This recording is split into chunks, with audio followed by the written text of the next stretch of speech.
أعوذ بالله من الشيطان الرجيم بسم الله الرحمن الرحيم শুরু করলাম আল্লাহর নামে আর পানা চাইলাম বিতাড়িত শয়তানের ওয়াসওয়াসা থেকে আল্লাহর কাছ থেকে।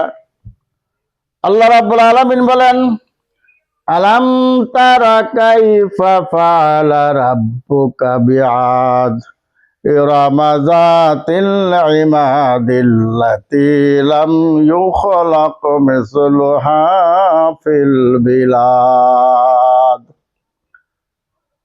আজকে আলোচনা করব সাদ্দাতের সম্পর্কে। হুদ আলাইহিস সালামের জমানায় আদ নামের একজন মানুষ ছিল। সে আদের দুইজন ছেলে, একজন ছেলের নাম হলো সাদিদ আর একজনের নাম হলো সাদ্দাত। এই সাদিদ 700 বৎসর রাজত্ব করার পর তারপরে তার রাজত্ব শেষ হয়ে গেল। তারপরে রাজত্ব আরম্ভ হয়ে গেল সাদ্দাতের।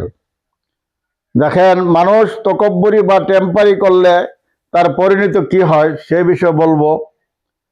যে আমাদের মানুষ যদি অল্প মালদার টাকা পয়সাওয়ালা হয়ে যায়, বিল্ডিং বাড়িওয়ালা হয়ে যায়, জমিদারি হয়ে যায়, অল্প মাটি বাড়ি টাকা পয়সাওয়ালা হয়ে যায়, তার বহুত তকাব্বরি টেম্পারি গুরুরি আসে যায়।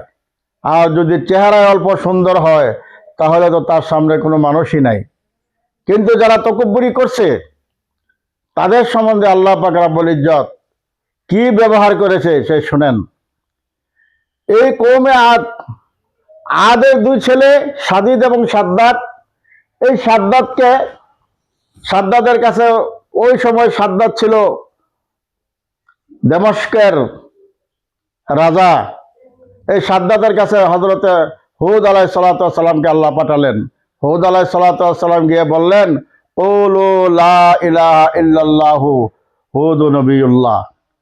হে সাদ্দাত, তুমি বলো আল্লাহ এক এবং আমি আল্লাহর পক্ষ থেকে পাঠানো রসুল।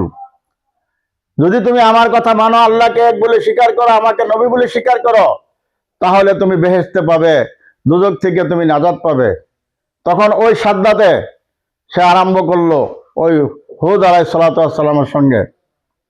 হুদ আলাইহিস সালাম যখন তাকে দাওয়াত দেয়, সে টিটকারি করে যে তোমার আল্লাহর কি দুজক, কি শাস্তি আছে, কি ক্ষমতা আছে, আর বেহেশতে তোমার আল্লাহ আমাকে কি বেহেশতে দান করবে, তার থেকে বড় বেহেশতে আমি